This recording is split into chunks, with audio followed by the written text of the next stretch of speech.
Hi friends, నేను మీ Suji. Welcome to Suji family vlogs. ఈరోజు అయితే మనము కడప జిల్లాలోని దువ్వూరు నెయ్యి కారం దోశల గురించి తెలుసుకోబోతున్నాము. ఈ హోటల్ని దాదాపు 42 సంవత్సరాల నుండి ఇక్కడ నడుపుతున్నారు. ఇక్కడ మీరు చూస్తున్న ఆయన సుబ్రహ్మణ్యం, వాళ్ళ నాన్నగారు భోగిరామయ్య ఈ హోటల్ని అయితే ప్రారంభించారు. అప్పటి నుండి వీళ్ళు నెయ్యి దోశలు అయితే వేస్తూనే ఉన్నారు.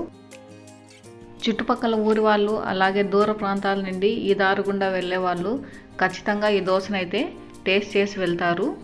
కడప టు కర్నూలు వెళ్ళే మధ్యదారిలో ఈ దువ్వూరు అయితే ఉంటుంది. ఇప్పుడైతే మనము దువ్వూరు దోశల యొక్క ప్రత్యేకత తెలుసుకుందాము. ఇక్కడైతే నెయ్యి దోశలు చాలా ఫేమస్. ఇవే కాకుండా మనకి కాజు దోశ, పన్నీర్ దోశ, కాజు పన్నీర్ దోశ ఇవన్నీ అందుబాటులో ఉంటాయి. ఈ హోటల్ బాగా ఫేమస్ అయింది నెయ్యి దోశ ద్వారా. మీరైతే ఇక్కడ చూడొచ్చు ఆయన నెయ్యి అయితే ఏ విధంగా వేస్తున్నారో. మనమైతే 1-2 స్పూన్స్ వేసుకుంటాము. ఈయనైతే ఇక్కడ గిన్నెలతో నెయ్యి అయితే పోస్తున్నారు. బహుశా ఇంత నెయ్యి వేయడం వల్లేనేమో దోశకు అంతటి టేస్ట్ వచ్చేది. దోశకు ఒకవైపే కాదు, రెండో వైపు కూడా తిప్పి నెయ్యి వేసి బాగా కాలుస్తారు. దోశను ఎంత కాలుస్తే అంత క్రిస్పీగా అవుతుంది. దానికి అడిషనల్గా ఇక్కడ వేసే నెయ్యి వల్ల అది మరింత టేస్టీగా అనిపిస్తుంది. దోశ కాలేలోపు దోశల యొక్క కాస్ట్ అయితే తెలుసుకుందాము. నెయ్యి కారం దోశ అయితే 180 రూపీస్, కాజు దోశ అయితే 280, కాజు పన్నీర్ దోశ అయితే 350. ఇవే కాకుండా మనకు ఇడ్లీ, వడ అవి కూడా దొరుకుతాయి.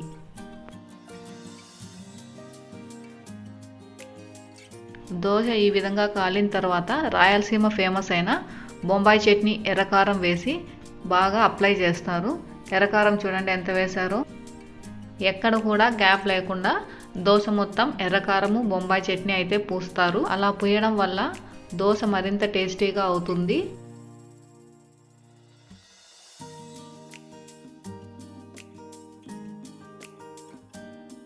లాస్ట్లో పప్పుల పొడి అయితే చల్లుతారు. ఇది చల్లడం వల్ల దోశ అనేది మరింత టేస్టీగా ఉంటుంది. అలాగే అంత కారం అనేది అనిపించదు. పప్పుల పొడితో కారం దోశ అయితే ఎండ్ అవుతుంది. మేమైతే ఇక్కడ కాజు దోశ అయితే ఆర్డర్ చేశాము.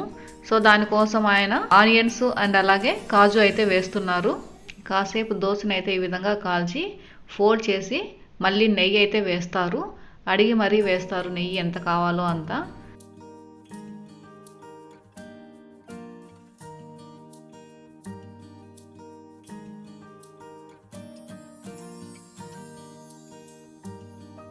దోశనైతే ఈ విధంగా బాగా నెయ్యితో కాల్చిన తర్వాత మేము 1/2 ఆర్డర్ చేసుకున్నాము.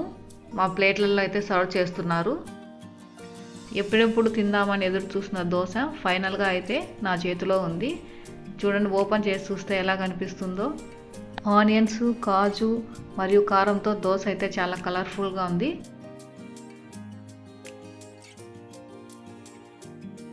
ఫైనల్గా దోశ అయితే చాలా టేస్టీగా ఉంది.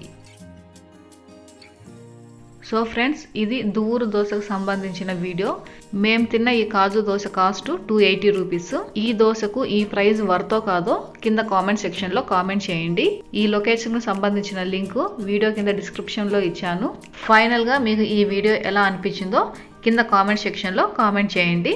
మీకు కనుక ఈ వీడియో నచ్చినట్లయితే లైక్ చేసి, షేర్ చేసి, సబ్స్క్రైబ్ చేసుకోండి. Thanks for watching. Bye bye.